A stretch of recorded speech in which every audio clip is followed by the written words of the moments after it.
ದೇವರು ಪ್ರೀತಿಸುವ ಪ್ರೀತಿಯ ಬಿಗ್ ಜೆ ಟಿ ವಿ ಪ್ರಿಯ ವೀಕ್ಷಕರಿಗೆ ನಮ್ಮ ಕರ್ತನಾದ ಯೇಸು ಕ್ರಿಸ್ತನ ಹೆಸರಿನಲ್ಲಿ ನಿಮ್ಮನ್ನು ವಂದಿಸಿ ಸ್ವಾಗತ ಬಯಸ್ತಿದ್ದೇವೆ. ಬನ್ನಿರಿ, ದೇವರ ವಾಕ್ಯವನ್ನು ಇಂದು ನಾವು ಒಟ್ಟಾಗಿ ಅಧ್ಯಯನ ಮಾಡಿಕೊಳ್ಳೋಣ. ಇಂದಿನ ನಮ್ಮ ಅಧ್ಯಯನ ಅಪೊಸ್ತಲ ಕೃತ್ಯ the book of acts chapter 6 6ನೇ ಅಧ್ಯಾಯ. ಅಪೊಸ್ತಲ ಕೃತ್ಯ 6ನೇ ಅಧ್ಯಾಯದಲ್ಲಿ ನಾವು ನೋಡಿಕೊಳ್ಳುವಾಗ ಒಂದು ದೊಡ್ಡ ಸಮಸ್ಯೆ ಬಂದಿದೆ ಮತ್ತು ಸಮಸ್ಯೆಯನ್ನು ಅಪೊಸ್ತಲರು ಯಾವ ರೀತಿಯಾಗಿ ನಿಭಾಯಿಸಿದರು ಎಂಬುದಾಗಿ ನಾವು ನೋಡಿಕೊಳ್ಳಲಿಕ್ಕಿದ್ದೇವೆ. 9 secrets of handling a problem. ಅಪೊಸ್ತಲ ಕೃತ್ಯ 6ನೇ ಅಧ್ಯಾಯದಲ್ಲಿ ಸಮಸ್ಯೆಯನ್ನು ಬಗೆಹರಿಸುವುದು ಹೇಗೆ ಎಂಬ 9 ರಹಸ್ಯಗಳನ್ನು ನಾವು ನೋಡಿಕೊಳ್ಳೋಣ. 9 secrets of handling a problem. ಆ ದಿನಗಳಲ್ಲಿ ಶಿಷ್ಯರ ಸಂಖ್ಯೆ ಹೆಚ್ಚುತ್ತಲೇ ಇತ್ತು. ಯೇಸು ಸ್ವಾಮಿಯನ್ನು ನಂಬಿದಂಥವರ ಭಕ್ತಾದಿಗಳ ಒಂದು ಸಂಖ್ಯೆ ಹೆಚ್ಚಾಗ್ತಾ ಇತ್ತು. ಅವರಲ್ಲಿ ಗ್ರೀಕ್ ಮಾತನಾಡುವ ಯಹೂದ್ಯರು, ಹೀಬ್ರೂ ಭಾಷೆ ಮಾತನಾಡುವ ಯಹೂದ್ಯರ ವಿರುದ್ಧವಾಗಿ ಗೊಣಗುಡ್ತಾ ಇದ್ರಂತೆ. ಯಾವುದಕ್ಕಾಗಿ ಅಂತ ಹೇಳಿದರೆ, ಅನುದಿನದ ಉಪಚಾರದಲ್ಲಿ ವಿಧವೆಯರನ್ನು ಸರಿಯಾಗಿ ನೋಡಿಕೊಳ್ಳಲಿಲ್ಲ ಅಂತ ಹೇಳ್ಬಿಟ್ಟು. ಇದು ಒಂದು ಪ್ರಾಕ್ಟಿಕಲ್ ಪ್ರಾಬ್ಲಮ್, ಇದು ಪ್ರಾಯೋಗಿಕವಾದಂಥ ಒಂದು ಸಮಸ್ಯೆ. ಈ ಒಂದು ಸಮಸ್ಯೆಯನ್ನು ಯಾವ ರೀತಿಯಾಗಿ ಆದಿಸಭೆಯವರು, ಅಪೊಸ್ತಲರು, ದೇವಜನರು, ಭಕ್ತಾದಿಗಳು, ಶಿಷ್ಯರು, ಯೇಸುವಿನ ಶಿಷ್ಯರು ಯಾವ ರೀತಿಯಾಗಿ ಈ ಒಂದು ಸಮಸ್ಯೆಯನ್ನು ಬಗೆಹರಿಸಿದ್ರಂತ ನೋಡೋಣ. ಮೊದಲನೇದಾಗಿ ಏನು ಮಾಡಿದ್ರಂದರೆ, ದೆ ಮೆಟ್ ಟುಗೆದರ್, ಒಟ್ಟಾಗಿ ಅವರು ಸೇರಿದರು. ಸಮಸ್ಯೆ ಇದೆ ಅಂತ ಹೇಳ್ಬಿಟ್ಟು ಹಾಗೆ ಬಿಡಲಿಲ್ಲ. ಅವ್ರೇನು ಮಾಡಿದರು, ನಾವೆಲ್ಲರೂ ಕೂತ್ಕೊಂಡು ಮಾತಾಡೋಣ ಅಂತ ಹೇಳ್ಬಿಟ್ಟು ಏನು ಮಾಡ್ತದೆ, 12 ಮಂದಿ ಅಪೊಸ್ತಲರು ಶಿಷ್ಯರನ್ನು ಸೇರಿಸಿದರು. ಅಪೊಸ್ತಲ ಕೃತ್ಯ 6ನೇ ಅಧ್ಯಾಯ 2ನೇ ವಚನ. ಹೌದು, 12 ಜನ ಅಪೊಸ್ತಲರು ಅಂತ ಹೇಳುವಾಗ 12ನೇ ವ್ಯಕ್ತಿ ಮತ್ತಿಯನ್ನು ಕೂಡ ಸೇರಿರಬೇಕು. 12 ಜನರು ಅಪೊಸ್ತಲರು ಈಗ ಶಿಷ್ಯರನ್ನು, ವಿಶ್ವಾಸಿಗಳನ್ನು ಕರೆಸ್ಬಿಟ್ಟು ಅವ್ರು ಏನು ಹೇಳ್ತಾರೆ, ನಾವು ದೇವರ ವಾಕ್ಯ ಬೋಧಿಸುವ ಸೇವೆಯನ್ನು ಕಡೆಗಾಣಿಸಿ ಆಹಾರ ವಿತರಣೆಗಾಗಿ ಸಮಯ ಕಳೆಯುತ್ತಿರುವುದು ಸರಿಯಲ್ಲ. ಯಾಕಂದರೆ ದೇವರ ವಾಕ್ಯವನ್ನು, ಅಂದರೆ ದೇವರ ವಾಕ್ಯ ಬೋಧಿಸುವ ಸೇವೆ, ಎಷ್ಟು ಚೆನ್ನಾಗಿ ಹೇಳ್ತಿದ್ದಾರೆ ನೋಡ್ರಿ. ದೇವರ ವಾಕ್ಯ ಬೋಧಿಸುವ ಸೇವೆಯನ್ನು ನಾವು ಅದು ಪ್ರಾಮುಖ್ಯವಾದಂಥ ಸೇವೆ. ಆ ಸೇವೆಗೋಸ್ಕರವಾಗಿ ಊಟ ವಿತರಣೆ, ಅದರಲ್ಲಿ ಟೈಮ್ ಹೋಗಿಬಿಡಬಾರ್ದು. ಅದೂ ಪ್ರಾಮುಖ್ಯನೇ, ಊಟ ವಿತರಣೆ. ಆದರೆ ನಾವೇನು ಮಾಡೋಣ, ಇದ್ರ ಬಗ್ಗೆ ಏನಾದರೂ ಮಾಡಬೇಕಂತ ಹೇಳ್ಬಿಟ್ಟು ಒಂದು ತೀರ್ಮಾನ ಅಂತ ಹೇಳ್ಬಿಟ್ಟು ಅವರು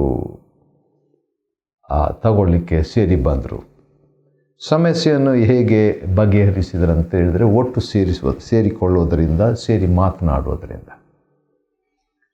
meeting together and speaking together about the problem, ಸಮಸ್ಯೆಯ ಬಗ್ಗೆ.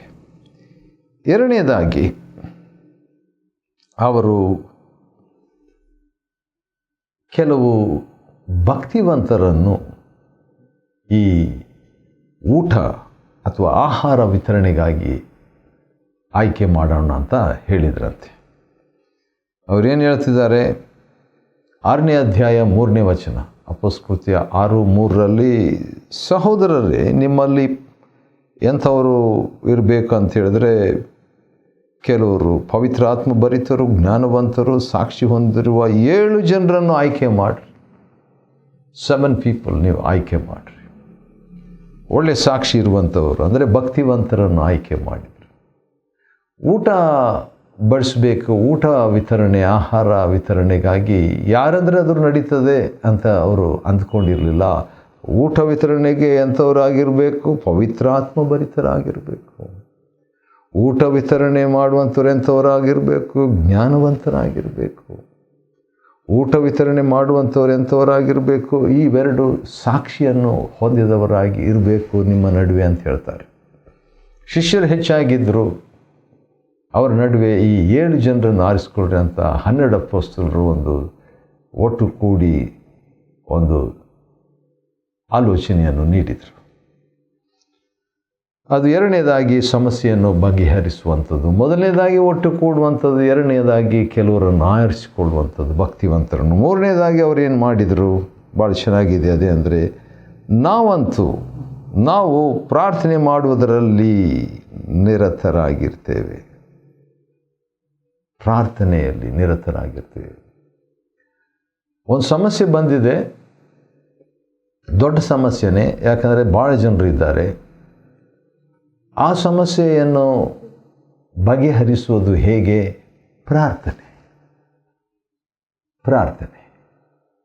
ಪ್ರಾರ್ಥನೆಯಲ್ಲಿ ಕಳೆಯೋಣ. ಹೌದು, ಒಂದು ಕೂಟ ಮಾಡಿದರು, ಅದನ್ನು ಮಾತಾಡಿದರು, ಆಮೇಲೆ ಅದಕ್ಕೆ ಆ ಸಮಸ್ಯೆಯನ್ನು ಬಗೆಹರಿಸಲಿಕ್ಕೆ ಕೆಲವ್ರನ್ನ ಭಕ್ತಾದಿಗಳನ್ನು ಭಕ್ತಿವಂತರನ್ನು 7 ಜನರು ನೀವೇ ಆರಿಸ್ಕೊಡ್ರಿ ಅಂತ ಹೇಳಿದ್ರು. ಈಗೇನು ಹೇಳ್ತಾರೆ, ನಾವು ಏನು ಮಾಡ್ತೀವಿ ಅಂದರೆ ನಾವು ಪ್ರೇಯರ್ ಮಾಡ್ತೀವಿ.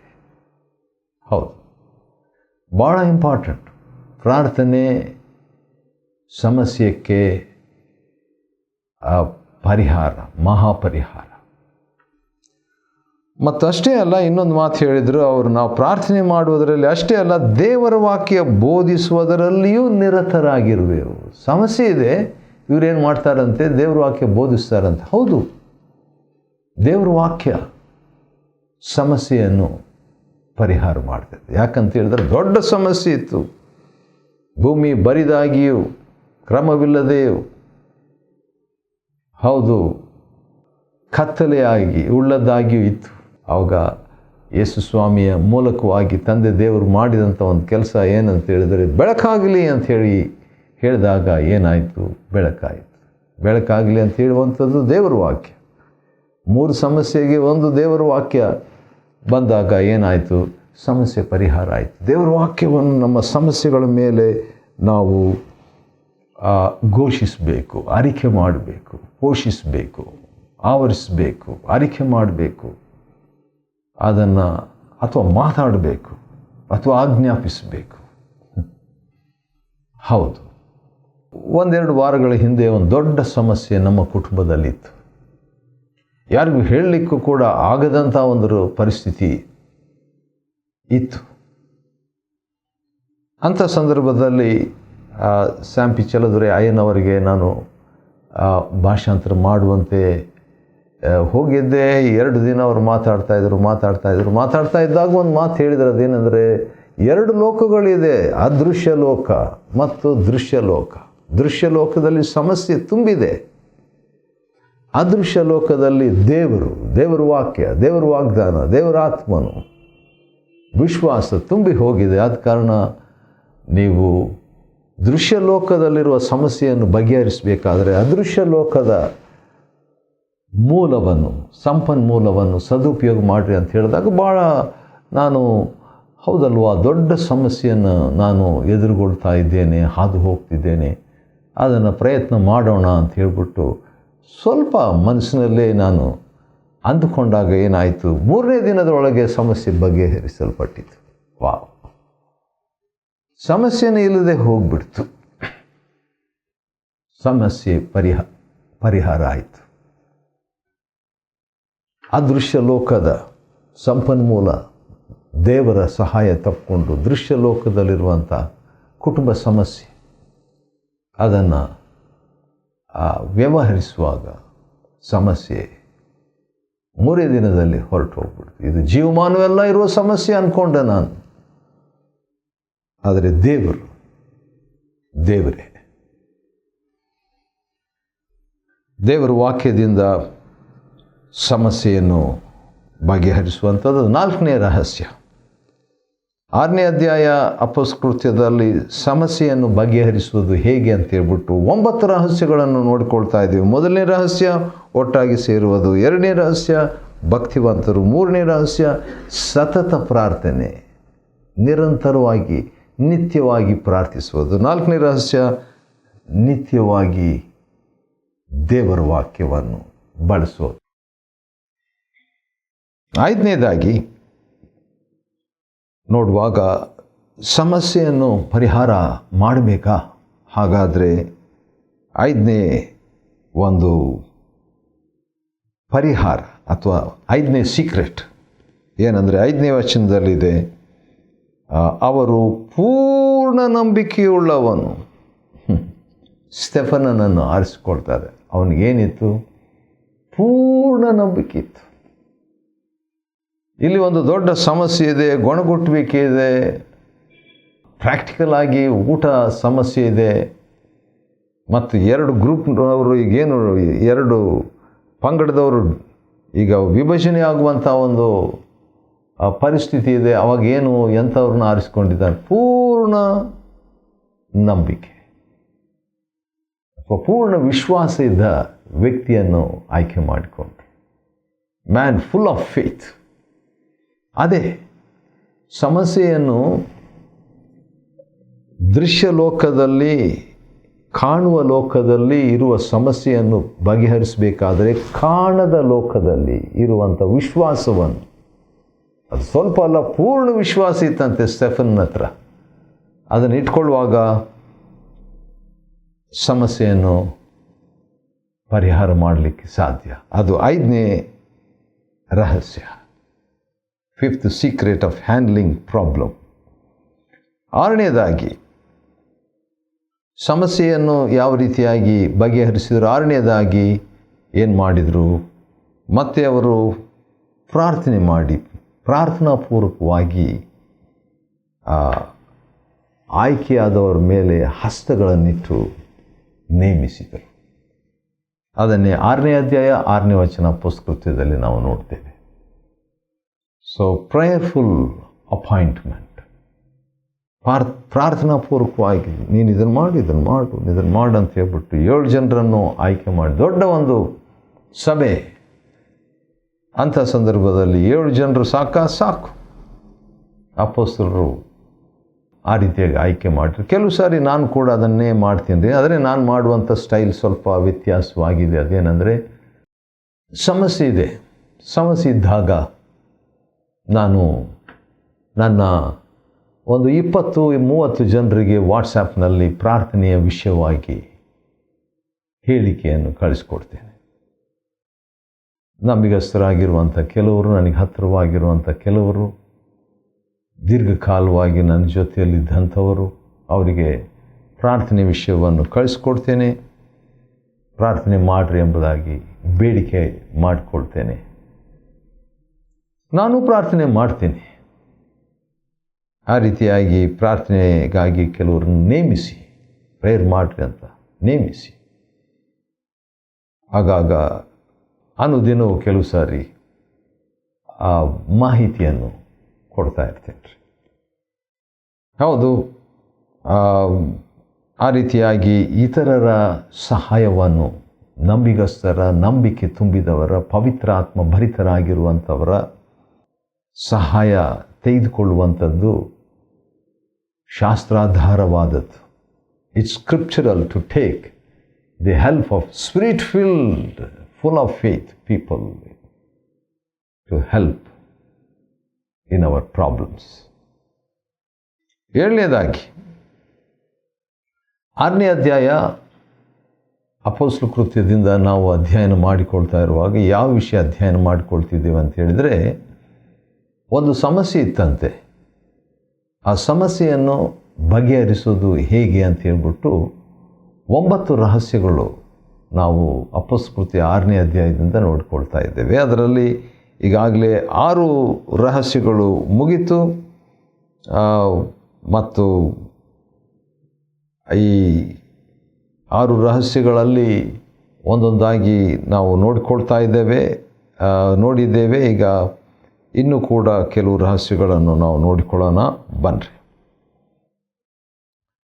7ನೇದಾಗಿ ನಾವು ನೋಡುವಾಗ ಇನ್ನೊಂದು ವಿಷಯ ನಾವು ನೋಡ್ತೀವಿ. 6ನೇ ಅಧ್ಯಾಯ 8ನೇ ವಚನದಲ್ಲಿ ದೇವರ ಕೃಪೆಯಿಂದ ತುಂಬಿದ್ನಂತೆ. ದೇವರ ಕೃಪೆಯಿಂದ ತುಂಬಿದ್ರ ಬಗ್ಗೆ ನಾವು ನೋಡುವಾಗ ನಾವು ಸಮಸ್ಯೆ ಅಂತೂ ನಿಜ, ಈ ಸಮಸ್ಯೆಯನ್ನು ಬಗೆಹರಿಸಬೇಕಾದ್ರೆ ಏನು ಮಾಡಬೇಕು ಅಂತ ಹೇಳ್ಬಿಟ್ಟು ನೋಡುವಾಗ ಬೇರೆ ಬೇರೆ ರೀತಿಯಿಂದ ಅವ್ರು ಮಾಡಿದರು. 7ನೇದಾಗಿ ನೋಡುವಾಗ ಅವರೇನು ಮಾಡ್ತಾರೆ, ದೇವರ ಕೃಪೆಯನ್ನು ಯೂಸ್ ಮಾಡಿಕೊಳ್ತಾರೆ. ಹೌದು, ಸಮಸ್ಯೆಯನ್ನು ಬಗೆಹರಿಸಬೇಕಾದ್ರೆ ದೇವ್ರ ಕೃಪೆ ಬೇಕೇ ಬೇಕು. ದೇವ್ರ ಕೃಪೆ ಬೇಕೇ ಬೇಕು. ಕೃಪೆ ಇಲ್ಲದೆ ಕೃಪೆ ದೀನರಿಗೆ ಕೊಡಲಾಗ್ತದೆ. ಯಾಕೋಬ 4, 1 ಪೇತ್ರ 5. ಅದೇ ರೀತಿಯಾಗಿ ಇವರಿಗೆ ಕೃಪೆ ಸಿಕ್ತು. ಅದರಲ್ಲಿ ಸ್ಟೆಫನನಿಗೆ ದೇವ್ರ ಕೃಪೆ ಸಿಕ್ತು. ಆ ದೇವ್ರ ಕೃಪೆ ಇರುವಂಥ ಒಬ್ಬ ವ್ಯಕ್ತಿಯನ್ನು ತಕ್ಕೊಂಡು ಸಮಸ್ಯೆ ಬಗೆಹರಿಸಲಾಯಿತು. ಇದು 7ನೇ ಸೀಕ್ರೆಟ್. 8ನೇ ಸೀಕ್ರೆಟ್ ಏನಂದರೆ, ದೇವರ ಕೃಪೆಯಿಂದಲೂ ಶಕ್ತಿಯಿಂದಲೂ ತುಂಬಿದ ಸ್ಟೆಫನ್. ಈಗಾಗಲೇ ಅವನು ಪೂರ್ಣ ನಂಬಿಕೆಯಿಂದ ತುಂಬಿದ್ದಾನೆ. ಈಗಾಗಲೇ ಅವನು ದೇವರ ಕೃಪೆಯಿಂದ ತುಂಬಿದ್ದಾನೆ ಸ್ಟೆಫನನ್ನು. ಈಗ ಅವನು ದೇವರ ಶಕ್ತಿಯಿಂದ ಕೂಡ ತುಂಬಿದ್ದಾನೆ. ದೇವರ ಶಕ್ತಿಯಿಂದ ಕೂಡ ತುಂಬಿದ್ದಾನೆ. ಆದ ಕಾರಣ ಸಮಸ್ಯೆಯನ್ನು ಬಗೆಹರಿಸೋದು ಹೇಗೆ? ದೇವರ ಶಕ್ತಿಯಿಂದ. How do we handle problem?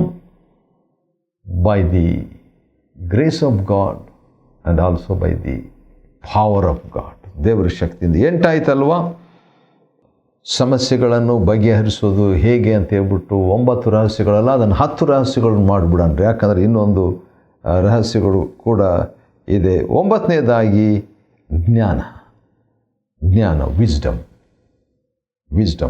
6ನೇ ಅಧ್ಯಾಯ 10ನೇ ವಚನದಲ್ಲಿ ಕೆಲವರು ತರ್ಕಿಸುವುದಕ್ಕಾಗಿ ಸ್ಟೆಫನನೊಂದಿಗೆ ಸಿಲಿಸಿಯಾ ಮತ್ತು ಏಷ್ಯಾ ಪ್ರಾಂತ್ಯಗಳಿಂದ, ಅಲೆಕ್ಸಾಂದ್ರಿಯಾ ಕಡೆಯಿಂದ ಕೆಲವರು ಯಹೂದ್ಯ ಸದಸ್ಯರು ಬಂದಿದ್ರಂತೆ. ಬಂದಾಗ ಅವರೆಲ್ಲ ಎಕ್ಸ್ಪರ್ಟ್ಸು, ನಿಪುಣರು. ಆದರೆ ಅವರು ಸ್ಟೆಫನನ ಜ್ಞಾನಕ್ಕೆ ಅಥವಾ ಅವನು ಮಾತಾಡಿದ ಪವಿತ್ರಾತ್ಮ ಶಕ್ತಿಯ ಎದುರು ನಿಲ್ಲಲಿಕ್ಕಾಗಲಿಲ್ಲ ಅಂದರೆ, ವಾವ್!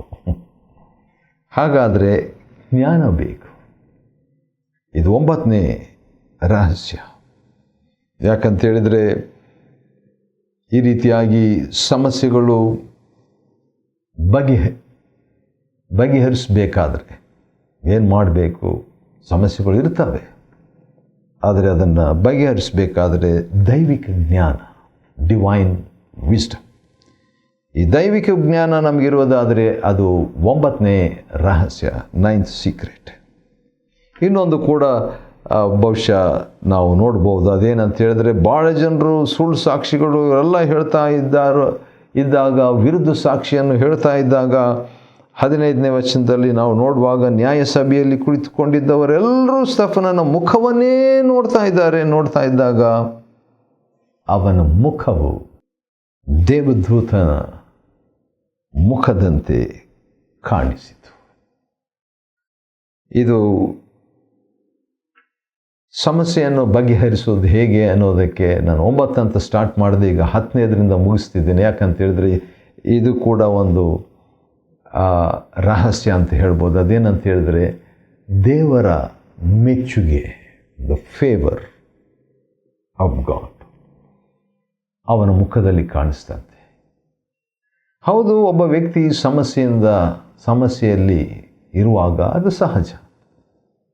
ಅದರ ಸಮಸ್ಯೆ ಬಗೆಹರಿಸಲ್ಪಡಬೇಕಾದ್ರೆ 10ನೇ ರಹಸ್ಯ ಏನಂತ ಹೇಳಿದ್ರೆ, ದೇವರ ಮೆಚ್ಚುಗೆ. ನಾವು ಇದೆಲ್ಲ ಮಾಡ್ಬೋದು, ಒಟ್ಟಾಗಿ ಕೂಟಕ್ಕೆ ಸೇರ್ಬೋದು, ಅದು ಭಕ್ತಿವಂತರನ್ನು ಆರಿಸ್ಕೋಬೋದು, ಪ್ರಾರ್ಥನೆ ಮಾಡ್ಬೋದು.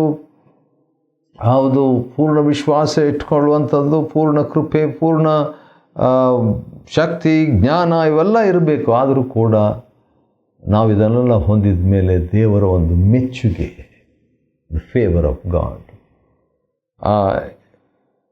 ಆರೋನನ ಪ್ರಾರ್ಥನೆ, ಅರಣ್ಯಕಾಂಡ 6ನೇ ಅಧ್ಯಾಯದಲ್ಲಿ ಇರುವಂಥ ಪ್ರಾರ್ಥನೆ, ಕರ್ತನ ತನ್ನ ಮುಖ ಪ್ರಕಾಶವನ್ನು ಹೌದು ನಮ್ಮ ಮೇಲೆ ಬರಮಾಡುವಾಗ ನಮ್ಮ ಮುಖ ಕಳೆಯುಳ್ಳಂಥ ದೇವದೂತನ ಮುಖದಂತೆ ಇರ್ತದೆ. ಆವಾಗ ಎಷ್ಟೋ ವರ್ಷಗಳ ಹಿಂದೆ ನನ್ನ ಸ್ನೇಹಿತರು ಒಬ್ಬರು ಒಂದು ಸ್ಟ್ಯಾಂಪು ಬರ್ಕೊಟ್ಟಿದ್ರು. ಅದೇನೆಂದರೆ, ದೇವರ ವಾಗ್ದಾನದಿಂದ ಎಲ್ಲ ಸಮಸ್ಯೆಗಳು ಹೊಳಪಿನಿಂದ, ಪ್ರಕಾಶದಿಂದ ಹೋಗಲಿ ಅಂತ ಹೇಳ್ಬಿಟ್ಟು. ಹಾಗೆ ನಾವು ಈ 10 ರಹಸ್ಯಗಳಿಂದ ಸಮಸ್ಯೆಗಳನ್ನು ನಿಭಾಯಿಸಬಲ್ಲೆವೋ? ಅಪೊಸ್ತಲಕೃತ್ಯ 6ನೇ ಅಧ್ಯಾಯ ಅದರಿಂದ ಸಮಸ್ಯೆಗಳನ್ನು ಬಗೆಹರಿಸುವ 10 ರಹಸ್ಯಗಳನ್ನು ಅಧ್ಯಯನ ಮಾಡಿಕೊಳ್ಳುವಂಥ ದೇವರು ಕೊಟ್ಟ ಕೃಪೆಗಾಗಿ ಆತನಿಗೆ ಸ್ತೋತ್ರವಾಗಲಿ. ದೇವರು ನಿಮ್ಮನ್ನು ಆಶೀರ್ವದಿಸಲಿ.